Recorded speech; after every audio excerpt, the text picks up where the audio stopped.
Our next two speakers are going to address leading-edge landscape irrigation ideas, and it's been fun learning about these gentlemen. They truly are experts in their fields.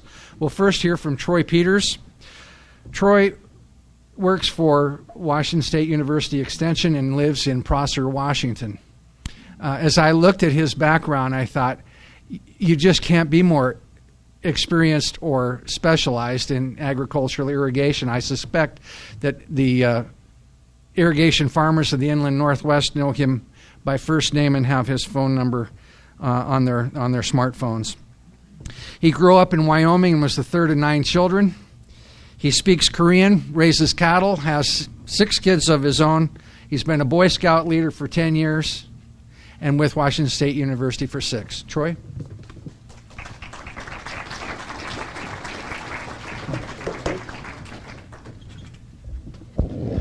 Wow.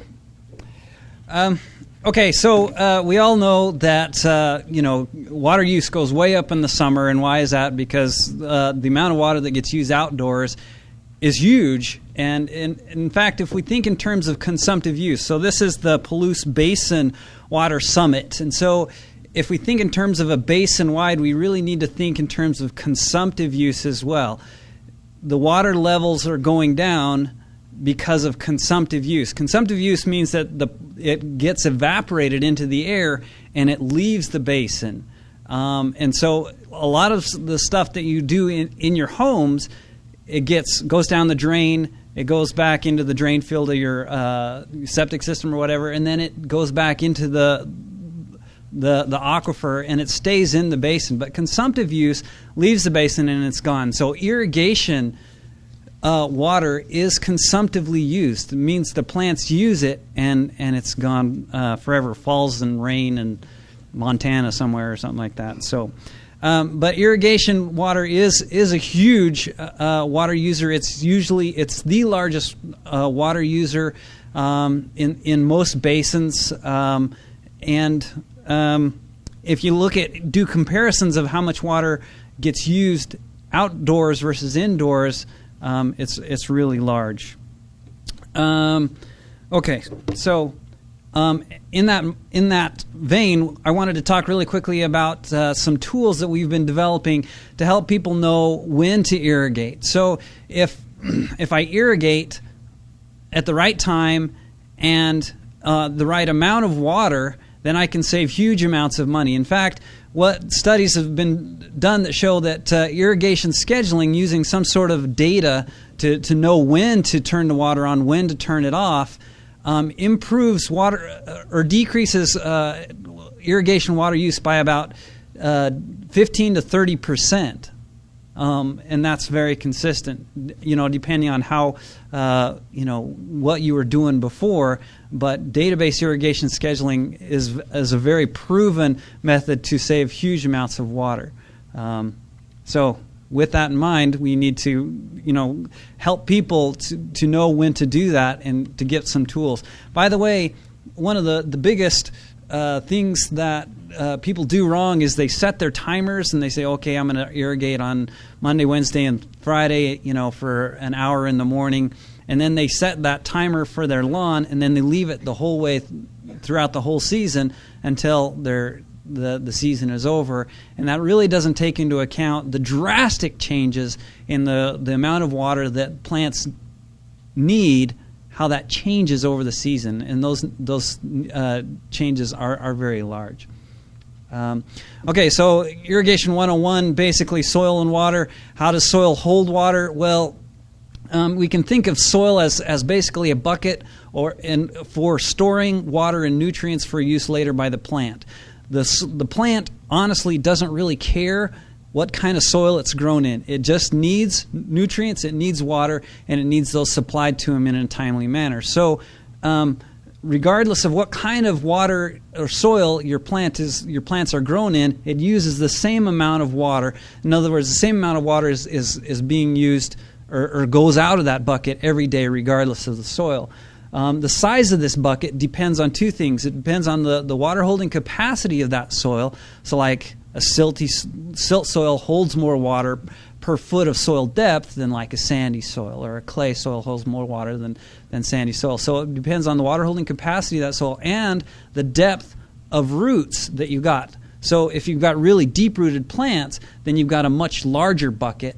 And if you've got better soil, like a silt soil versus a sand, then you've got a larger bucket. So that depends the size of this bucket. If we put more water into that bucket than it can hold, in other words, if we apply more water from the top, it looks like we're doing some good. It goes into the soil. Oh, okay, that's good. But what happens is there's a maximum amount of water that it can hold, and it'll move on down through that soil, and then it'll just go on down past the bottom of the root zone, and it'll be lost out of the root zone. So that we can think of that as deep percolation or overflow from this water bucket. So field capacity is full. So you can't put any more water in there than that. And wilting point, you've got dead plants, and that's completely empty. And so what we need to know, in order to know how much water to put on when, is actually what this soil water content is. And we can get that through soil moisture measurements, or we can estimate it by keeping track of how much water is being used every day, how big this bucket is, and then we can kind of estimate where that water level is. One thing to keep in mind also is that field capacity. In other words, if that bucket is completely full, you get maximum production for quite a while. As you move toward completely empty, you get maximum production, and then after a while, you start seeing water stress. The plants shut down, uses less and less water. So even though we've got a full bucket, we don't want to go past, and typically it's about halfway before we start refilling that bucket, because otherwise we're going to be down here in the brown and water stressed lawn stage of growth. So if we look at that over time, we have here at field capacity, this is full, wilting point is dead, MAD, and we draw a line that says management allowable deficit. We'll allow the deficit to go down to here, but if we get below that red line, then we're going to start to see water stress. We don't want to see that happen. So we want to keep the soil water content, which is a blue line here, between this field capacity and this MAD line. So, and we keep track of what the ET is every day, and then we keep track of when we irrigate and how much we put on back into that soil, and then we can manage our water that way so that we know exactly when to put how much water on. So how do we know how much water we use every day? There's a weather network at weather.wsu.edu. It's called Ag Weather Network. It's developed for agricultural purposes, but it's used equally as much by municipalities and homeowners. And it's basically they're weather stations, and on these weather stations they measure solar radiation, they measure wind speed, they measure temperature, they measure the humidity of the air. And then they run it through a series of very complex equations, and we calculate what the evapotranspiration or the evaporation demand is based on the weather. And then we can multiply that by crop coefficients that are specific to a particular crop, and we can get a decent estimate, a pretty good estimate of how much water a particular crop is going to use on any given day. So we put all this stuff together into a tool called the Irrigation Scheduler Mobile. It's kind of a funky name, but weather.wsu.edu, which is that website. By the way, the AgWeatherNet is a Washington network of weather stations, but we're also including the AgriMet, which is Bureau of Reclamation's weather station that are in a network there, which includes all of Idaho. So hopefully that'll be in by next irrigation season. But anyway, there's the website. It's designed for use on a smartphone, but basically it's a website. So it's a website with a very small screen, so you can use it on your desktop computer. But you can also, when we did this, it makes it platform independent, so I can use it on my BlackBerry or my iPhone or my Android-based phones. We designed it for usability. One of the problems that we've seen in the past with irrigation scheduling is that they're overly complicated and lay people have a difficult time using them. So we tried very hard to make it easy to set up. It automatically pulls that ET data from the weather network. It's flexible, so if you know what you're doing, you can play with it. It's really designed for agricultural water users, but it's equally as usable by homeowners and commercial irrigators. And there's multiple charts and reports. This is basically what it looks like. You've got the green line is a field capacity line. It does simulate a growing root. And so it simulates that we start with a root zone of a certain depth, and then over the season it gets deeper. And so your bucket gets larger over the season, and that's why it kind of increases. You see this. But still, your goal is to stay between these top two lines with your blue line. So this is what it looks like. Again, it's got a narrow screen. The green dots are the irrigation events, so you've got to put in when you apply how much water. It all automatically brings in rainfall and adds that in. You log in, and you've got a username and password that you log in. It's an Ag WeatherNet username and password, but it's free to everybody to use. You just go in there and get a username and password and use it. To set it up, all you have to do is choose your nearest weather station. You select your crop, and so if you're just lawn and garden user, you would go to grass, lawn grass, and use that for your crop coefficient. And then you select your soil type or a best guess of what your soil texture is, and then it's done. And it says it's a field, but you can say, okay, my field is 100 square feet of grass, so it's the same deal. And then that's the main graph that you'll use. On here, this is the budget table, and so if this was today, this shows me the water deficit, or 0.23 inches. In irrigation, we think of everything in a one dimension, even though water is volume, because we think of inches of water spread everywhere. So that way we get rid of the area measurement. So anyway, inches of water, that's how much water there's a deficit in my soil of 0.23 inches. So if I was going to irrigate today, then I would apply that much water. As it gets closer to that MAD point, the point where it's starting to see water stress, it'll change from green to yellow to red, and then I applied water there, and it went back up to green. To apply water, you click one of those edit buttons. There's also, it shows the daily water use of your plants and the cumulative water use, and cumulative irrigation, cumulative rainfall over the season. Some other things, if you really want to get into it, crop coefficient chart. If you over apply water and you lose some water to deep percolation, in other words, it goes out at the bottom of your root zone, keeps track of when and how much and when that happened, and the cumulative of that as well. You can put multiple fields in there, and we made it so that if you know what you're doing and you want to mess with some of these parameters behind there, you can. And that's just a quick introduction of that tool.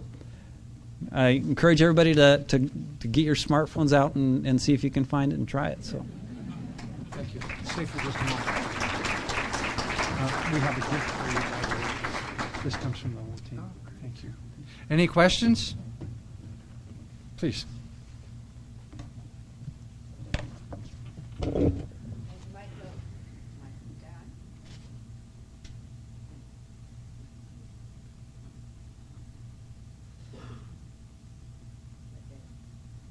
So there we go. Okay. So the question is whether you can monitor the water needs over an extended period of time. I'm thinking in terms of the city of Moscow is establishing a watering season, and we're kind of, doing that by feel, sort of, just thinking about what's reasonable in terms of expected rainfall and that sort of thing. But is there a practical application for municipalities in establishing when it's reasonable to cut off irrigation for the season?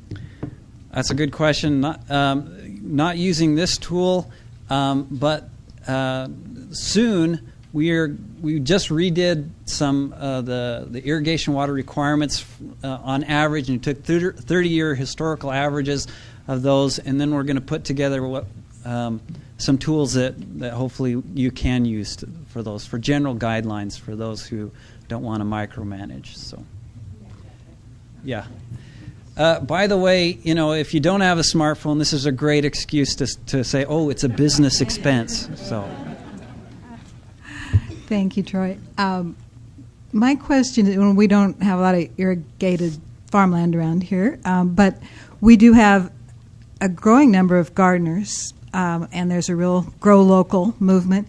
So how would this help a gardener, because I'm thinking, how plant specific is it, and how maybe somebody's already using it that way, and you can explain. Exactly. So I've done, we just released it this spring, but we've done presentations with master gardeners, and gardeners are using it, and they just set it up. Typically, they use just the lawn grass, and it'll show them what their deficit is, how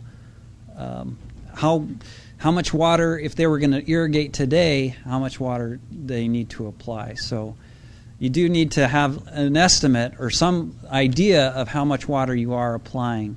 And you can do that pretty simply by just putting some tuna fish cans out or straight-sided cans and then running it for a particular amount of time and just stick a ruler in the bottom of it, and that's how much water you're applying. So you can keep track of the in-goes and out-goes. Thanks.